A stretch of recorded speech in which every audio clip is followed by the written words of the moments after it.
They were meant to save our souls, deliver us from evil. But even men of God can fall into temptation. He was a priest in name only. Pastor John White is consumed by bloodlust. There is nothing resembling a man of God with this man. Father Kevin Wallen walks on the wild side. You had people believing that he was someone else. These unholy men commit cardinal sins and bring eternal damnation. I really am. I am a terrible monster.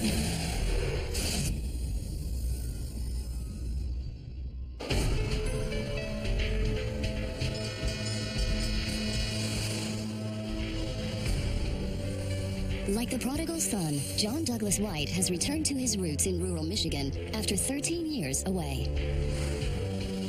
Mount Pleasant is pretty tight-knit. People help each other. Neighbors help each other.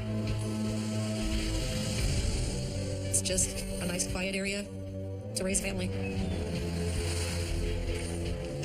And lucky for this traveling preacher, the town desperately needs his services.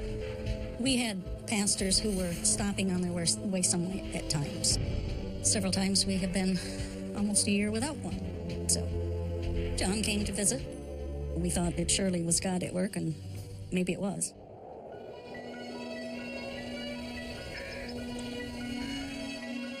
In the beginning, God created the heaven and the earth. We have a creed at the church, and he believed the same things we believed, and so we just gave him a chance.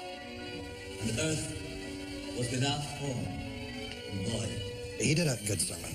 I mean, he made his points that you need to make to your flock. You know, most of his sermons I could pick up on. Praise the Lord! The community of Mount Pleasant accept Pastor John White. And in time, they take him as one of their own. John had been a helpful neighbor, a friend to everybody there. He just presented himself as this meek, mild-mannered, nice guy. He would volunteer too, you know, watch the kids. You know, if I needed, help around the house and things like that, like building my deck. You know what neighbors do.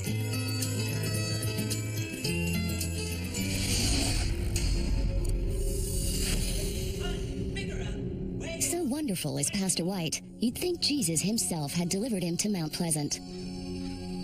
But the minister reminds his flock he's just a man who's made plenty of mistakes in his life. He told us fairly soon that he had been in prison. As Pastor White explains, he was involved with a woman who was using drugs. The poor thing died from an overdose.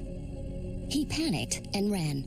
Which theoretically probably could happen to most anyone. His involvement in the girl's death landed him in prison for a number of years.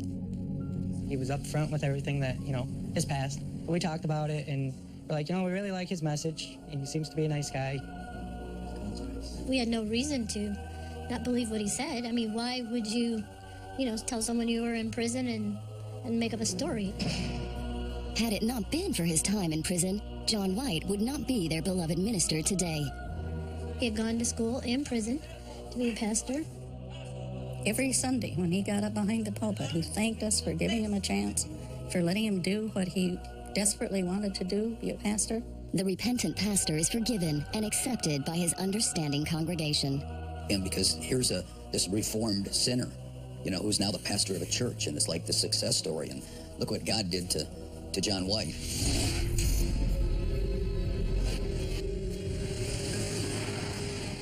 After years of anguish, everything is finally falling into place for John White.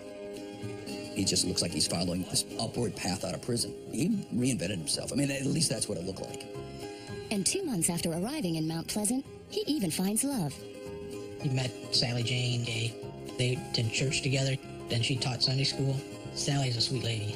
She's a very trusting, religious Christian woman. Well, praise be. It seems like John White has finally found heaven on earth. Would you make me the happiest man in the world? John and Sally get engaged, and the good pastor is soon introduced to his fiance's daughter, 24-year-old Rebecca Gay. Here you go, ladies. Congratulations. This is the first time he really felt he had a family. He looked at Rebecca as a daughter he never had, that he could help mentor and raise. She was 24 and she had a little boy who was 3 years old. She loved him dearly. That was her whole life. It was like a light bulb when she was around. She brought fun into our lives. To Pastor White's joy, Rebecca moves into a trailer in the same mobile park.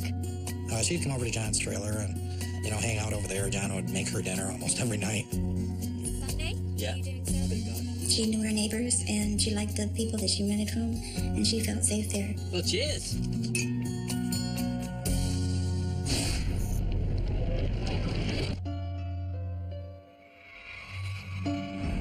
But on Halloween morning, 2012, terror strikes Mount Pleasant. Rebecca's missing. It all starts when Rebecca fails to show up for work.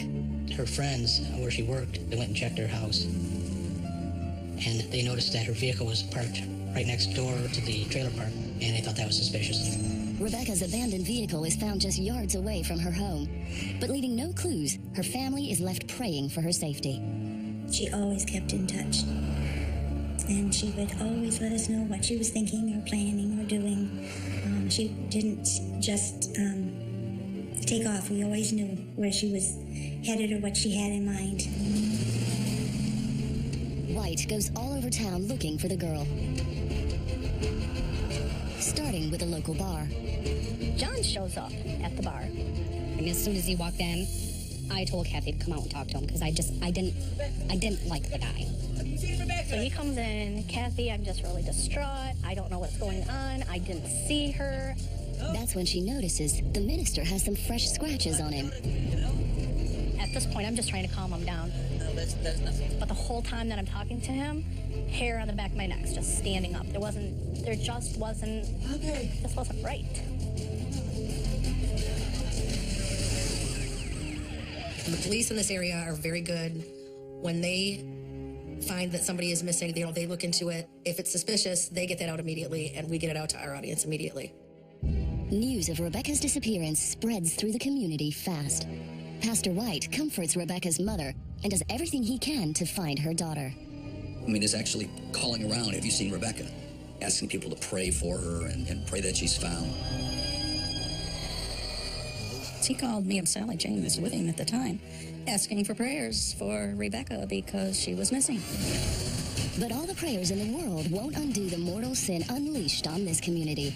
And when it's all said and done, the folks of Mount Pleasant won't believe the horror hiding behind the cloth. It's Halloween Day in the little town of Mount Pleasant, Michigan. And Pastor John White is beside himself. His fiance's 24-year-old daughter, Rebecca Gay, has gone missing. He rallies the town in search of her. Meanwhile, detectives launch an investigation of their own. We talked to Rebecca's colleagues. One of the things they mentioned right off the get-go is, hey, you need to look at this guy, John White. John would come in and exchange comments about, oh, isn't she so beautiful? I just love her. She's this beautiful woman. She wasn't comfortable with some of the things he was saying and just wasn't real comfortable being around her. Detectives head to the trailer park and speak to Pastor White's neighbors. I noticed the way that he treated her differently than other people. Did you know why He didn't treat her like a daughter. He treated her more of someone that he, was really interested in.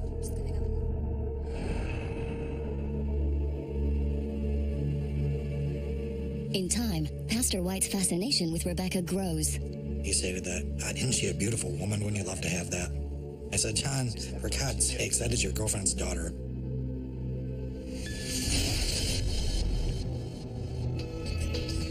Detectives are eager to hear what the pastor has to say for himself. When I first did an initial interview with him out at the scene, immediately we noticed this cut on his nose. Is this a result of altercation with Rebecca or not? I really started thinking this guy knows something about this case.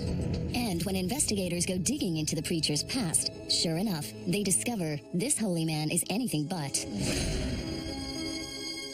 Battle Creek, Michigan, 1980. 23-year-old John White has just returned from serving in the Navy during the Vietnam War. When he moved back to the States, he was smoking a lot of marijuana, doing other drugs, selling drugs. Turns out, White's story about going to prison after a friend overdosed was pure fiction. The real reason he first got locked up was for a brazen attack on 17-year-old Teresa Morris. Just a normal teenager. I ran around with the kids from high school. I studied, didn't have time to get into trouble. I met John by mistake. I went to the wrong house looking for a friend of mine. John was a little weird, but didn't seem too strange to me. Hi. Come in. He had this racetrack in the basement. He invites her over. She goes down in the basement. We went down there, nobody was down there. And I got a really cold feeling. I just heard in my head, "You need to go." It's just him. He ran up behind me before I could get to the stairs. He had stabbed me under my right shoulder blade. I kept trying to push him. Scratched, I bit, I yelled, I pleaded. There was so much blood.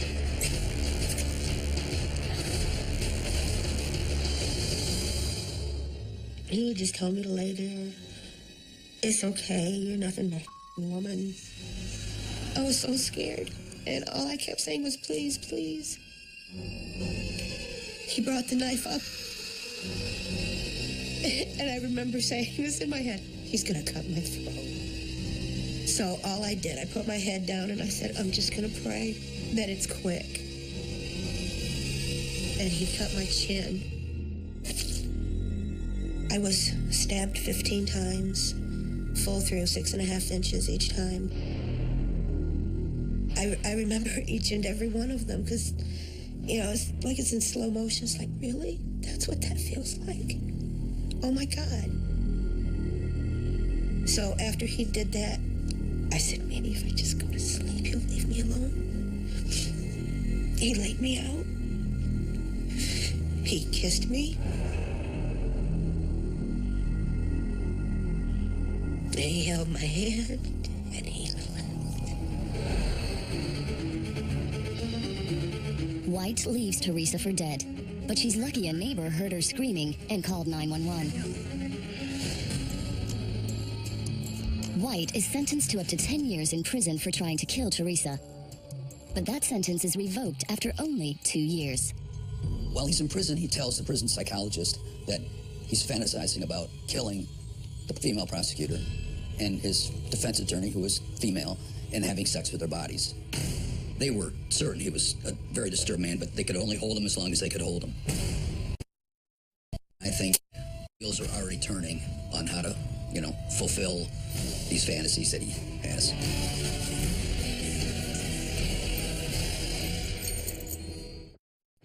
After being released from prison, White relocates to a new part of Michigan, Kalamazoo. He slowly rebuilds his life. Well, he was a fun guy. He had a heck of a sense of humor. He was easy to like.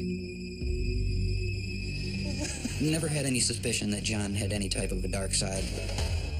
White gets a job at an industrial laundry. He soon starts a relationship with his coworker, Vicky Sue Wall.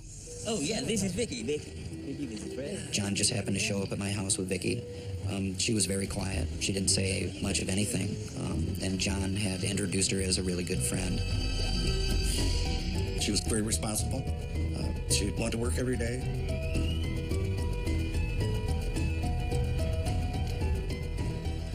Just a nice girl. Then one day, Vicky never returns home. Cops begin to investigate, and the store surveillance cameras capture Vicky's last known movements. But White's deadly desires get the better of him. They would meet behind the Myers store, and on this evening, she came and got behind the Myers store, and she got in his car, and he punched her as hard as he could in her stomach. Put a zip tie around her neck and strangled her.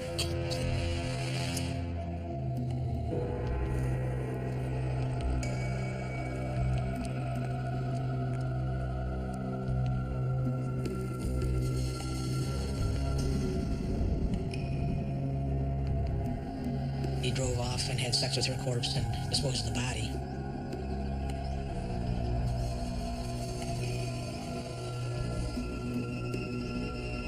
I just think he was an evil, deliberate psychopath who had one goal, and that was to, you know, have sex with corpses. I mean, that's what seemed to drive him.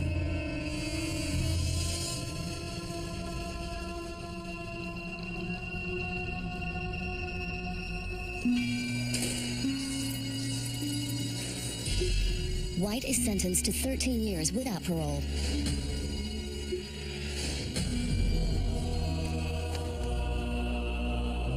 He becomes a model prisoner, spending all his time in the chapel. He devotes himself to studying the Bible. He said he found the Lord in prison, which seems like a lot of inmates do, and he got his pastor's license while he was in prison. He was a bad guy. He was a bad guy who used religion so that you would feel better about him. Back in Mount Pleasant, has history repeated itself? Detectives are convinced that Pastor White has struck again. But with no body, the question remains, is Rebecca dead or alive? Pastor White is taken into custody. The suspect's name is John Douglas White. He is a 55-year-old male with Mount Pleasant address. Now to find out where Rebecca is. But I can tell you that it doesn't look good for you, okay? I said, you know, the only thing you can do right now is to bring Rebecca home. I don't want Sally, the person you love, to have to worry about her daughter laying out somewhere. And the only person that can bring her home is you. Like I said, it's time now for me to shut up. And, if you're gonna, arrest me, then I don't want to hurt. At that point, the one thing he told me, he says, I want to make a deal. And I said, well, what deal would that be? Life without parole, PT. Life without parole, and PT. That's PT. That's it. The other thing he stated is he wanted to make a phone call to Sally. I said, for you to do all this, you're going to have to tell me exactly what happened. You're going to have to tell me where the body's at. It's the first time I've mentioned anything about a body. With a deal signed, White starts talking, revealing a penchant for very disturbing fantasies. It's called psycho thriller. They're movies of guys, strangling women and basically raping them after they strangle them. When I drink, that's what I want to do. And I had been drinking quite a bit. I remember walking across the lawn. The night before Halloween, Devil's Night, White would act out his darkest desires.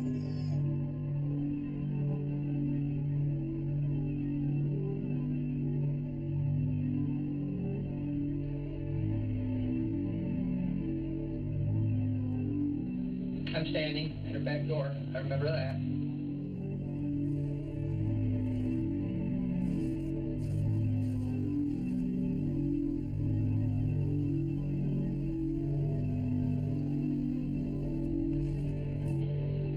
Her back door. I went in.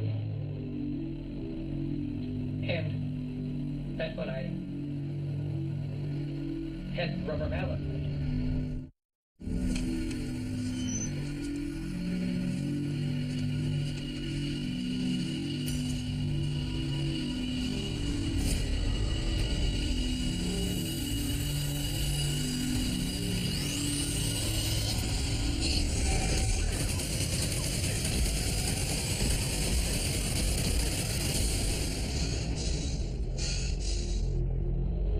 Breathing. I remember looking at her and saying, "Oh, I brought zip ties." At that point, she's basically unconscious but still breathing. And he put one around her neck and tightened it around her neck. Rebecca stops breathing, and while her little boy sleeps in the next room, White tries to fulfill his fantasy. He tells me that he has trouble having sex with her. It wasn't as exciting as he thought it was. I may have grabbed her breast. I tried to get it out. I couldn't get it out. Forensic evidence from the autopsy proved that he did have sex with her. It was honestly some sick individual doing this heinous crime. Got some spray cleaner out. And I spray cleaned and wiped it all down. And I got her purse and her car keys. Yes, took home and took it to the dumpster.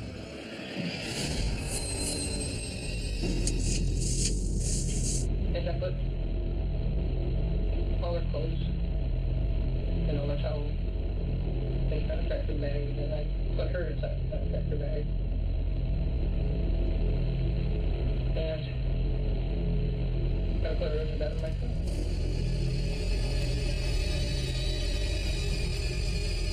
2 miles from home, he dumps the body and the evidence in a ditch.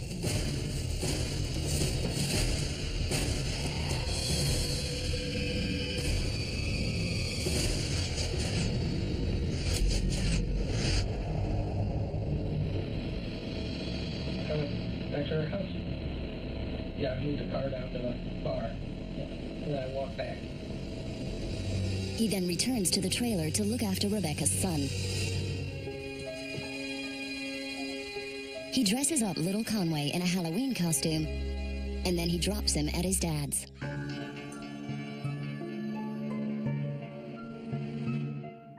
You know, this case to me is very sad because this is a beautiful young woman that had her whole life ahead of her, beautiful young boy Conway, and there's nothing that she ever did to anybody to deserve any of this. The night before she left us, she had signed up for college, and she was so happy. She wanted to be something in life. And when she called to tell me so, she says, "I'll see you tomorrow, Mom. I love you." She is just terribly, terribly missed. There's not an hour of the day that goes by that I don't feel her presence with me. I miss her. And home in glory. Amen. Part of becoming pastor Which is? was to get women to trust him so he could fulfill this sick fantasy that he had. He had an entire church congregation fooled. He had his girlfriend, her family, everyone. I was dumbfounded over knowing that someone who I thought was my friend did that. But I was more upset that I let someone around my family like that, and I did not read him. As part of his deal, Pastor White gets to make one final phone call to his fiancée, Sally. Hi.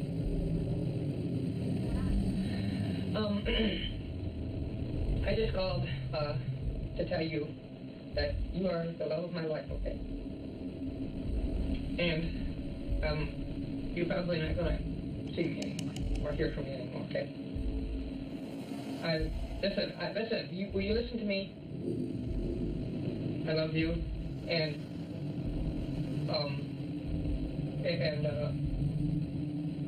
I'm so sorry, but I can never fix it, okay? Bye.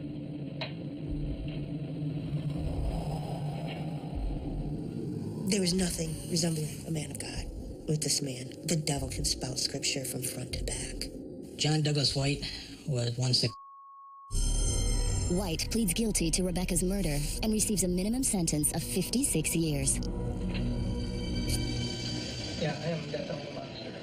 I really am. I am a terrible monster. 3 months later, he hangs himself in his cell in Michigan County Jail. John White left a legacy of eternal darkness in Mount Pleasant. Coming up, a priest who walks on the wild side. He's Breaking Bad and won't stop for anyone. In 2002, the Catholic Church was rocked by a series of child abuse scandals they tried to keep hidden from the public. The church has had a number of catastrophic problems and issues, to deal with. It's taken a huge PR hit. Bridgeport, Connecticut was the first diocese outed for protecting pedophile priests.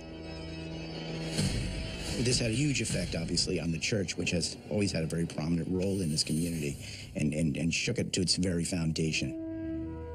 With congregation numbers dramatically falling at St. Augustine Cathedral, the church sends its best and brightest, Monsignor Kevin Wallen, to restore the faith.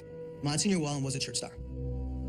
He had the ability to bring new people into St. Augustine's. He could captivate a room. He had a very professional way about him, and he was bright, and he was articulate. He handled himself very well.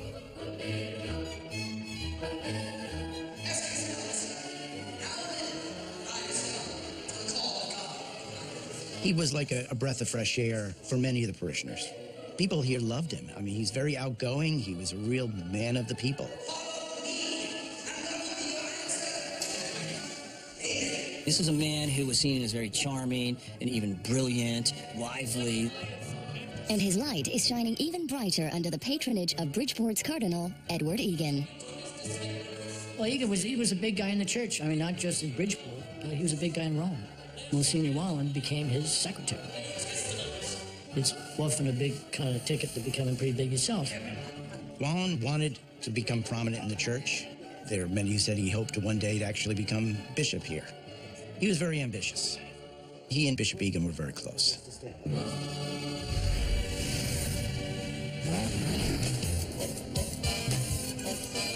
They socialized. They used to go to New York to see musicals together. People said they had a real good time together. Kevin certainly had a style about him that suggested a different orientation. Broadway show tunes, we knew all the lyrics. You could act them all out, and everybody's pretty impressed. There's plenty to celebrate. Wallen's helped his boss turn the church's fortunes around, and Bishop Egan is promoted to Cardinal of New York. Wallen assumes he'll take Egan's place and become Bishop of Bridgeport. But shockingly, the position goes to another. He may have been disappointed that he wasn't picked after Egan left. He felt he was being passed over for other plum assignments. He was upset about that more than anything else.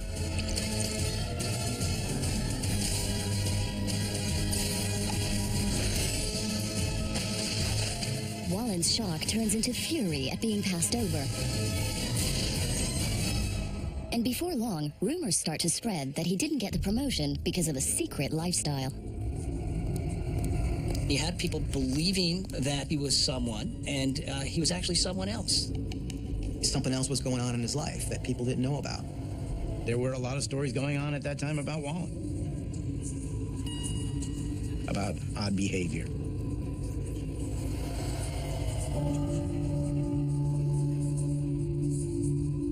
They were a little concerned when they thought he was walking around in women's attire.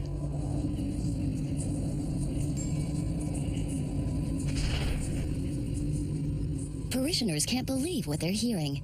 Their beloved priest, living a double life.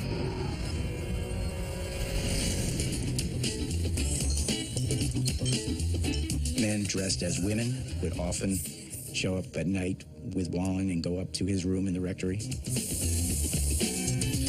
This was occurring in the cathedral, so there, right there, you've crossed a line. They were having cross-dressing gay parties at the rectory. So that said to me, Kevin's really not well. Good morning. How are you? With rumors swirling that the Monsignor broke his vow of chastity, the church is forced to open an investigation. When he was gone, they went up to his rooms with a lawyer, because the back of their mind was they were going to find some child porn or evidence that he had been molesting children.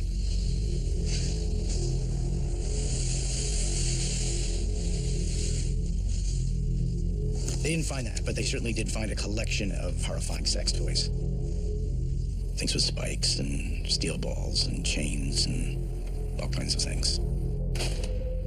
The church implements its standard procedures for priests who've strayed into sexual relations. Monsignor Wallen is sent to an intensive celibacy retreat. But just when it seems all the trouble has been swept away, things in Bridgeport reach a whole new level of depravity. Monsignor Kevin Wallen has been a star of the Catholic Church until he began hosting cross-dressing sex parties at St. Augustine's Cathedral in Bridgeport, Connecticut. The diocese sends him to an intensive celibacy retreat, and when he returns, after 3 weeks, he's no longer the same priest. There were reports of him looking very gaunt. He just wasn't the same sort of lighthearted fellow that he had been before.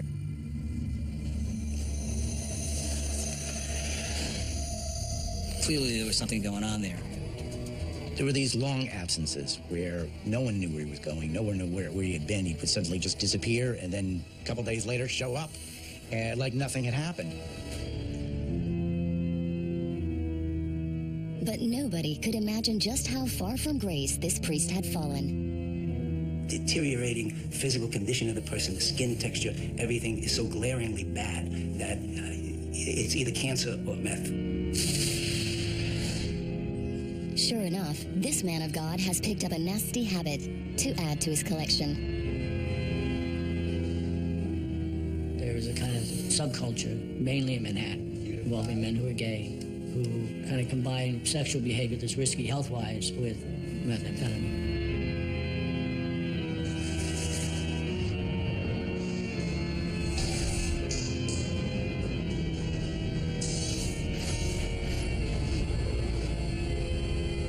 Whether you're drunk or a drug addict, you're going to start missing appointments. You're going to show up late. You're going to forget that you had a wedding.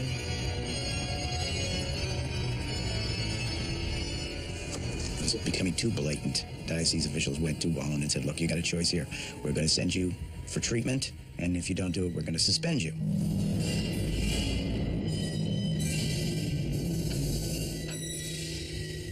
My name is Kevin Wallen.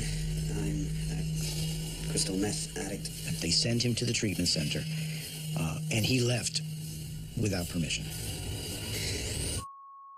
Oh. At which point he was suspended by the church, and then he just disappeared. Finally, after weeks without word, Wallen returns to Bridgeport, determined to show his church friends just how much he's changed. Next thing anybody knows, he sends out an email to everybody he knew at the church saying, hey, I'm back. I'm having a big fandango. Come to my house. He's having a party, and he's inviting all of his friends. I got invited too. But this is no church social.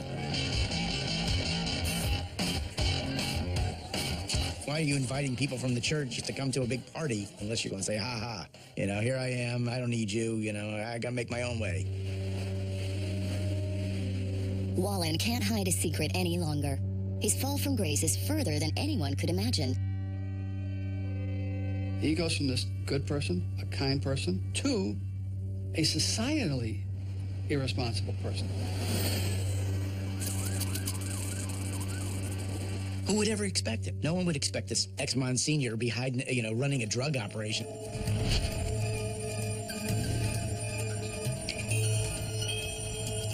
Now defrocked by the church, Wallen quickly moves up the drug-dealing ladder using his God-given gifts of persuasion to become a major player. He was really getting into becoming the meth dealer, becoming the drug kingpin running this operation. This is something that became very attractive to him. To me, the saddest and most striking image of him is him carefully weighing out methamphetamine from a big baggie to a little baggie. Body of Christ. Body of Christ. Body of Christ. And those are those hands. And those hands all of a sudden scooping out meth. That was his altar. By this point, Wallen is dealing on a biblical scale and making serious cash. I mean, he was pulling in $9,000 a week. 300 grand at one point, just a few months. So much dirty money in desperate need of cleaning. Money laundering, by definition, is hiding the source of your income. You've got to come up with a way of washing that money into a business that appears legitimate, and you get the proceeds of it. He was funneling money through a sex shop that he had purchased called the Land of Oz. The sex shop seemed like a natural fit for him. When someone of his stature gets involved in trouble, it's only going to be a matter of time before someone knocks on the door. No one trusts anybody in that world. Unfortunately, Monsignor didn't know that. It's a world full of rats. After a tip-off from a snitch, the DEA learns about the meth-dealing ex-priest and starts shadowing his every move. This could be a very big case. They got him on senior. Federal law enforcement officials had a lot of information, witnesses cooperating in the case, court-authorized wiretaps. You begin to tape record him in some conversations. In the wiretaps and the text messages, he's got some of the drug lingo down, you know, 8 balls and, you know, Grovery Clevelands and all that. But he actually is a little step beyond that, because at one point he warns the guy not to use that slang because the cops know that stuff. By listening to wiretaps, the DEA learns Wallen is planning to leave the country. They must act immediately. He was heading out the door, and there's that knock. You get open, and there's a half a dozen federal agents, some plain clothes, some in dark suits, and they said, "You're coming with us." From what I understand, the look on his face was like total resignation. It was over.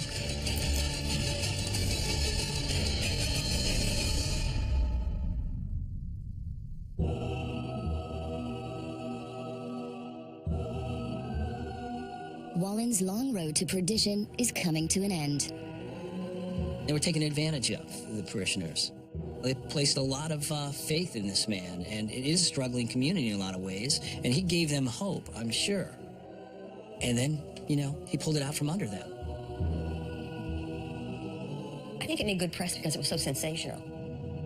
They gave him a name right away. Monsignor Meth, they called him. Monsignor Wallen pleads guilty to selling methamphetamine and is sentenced to 11 to 14 years in prison.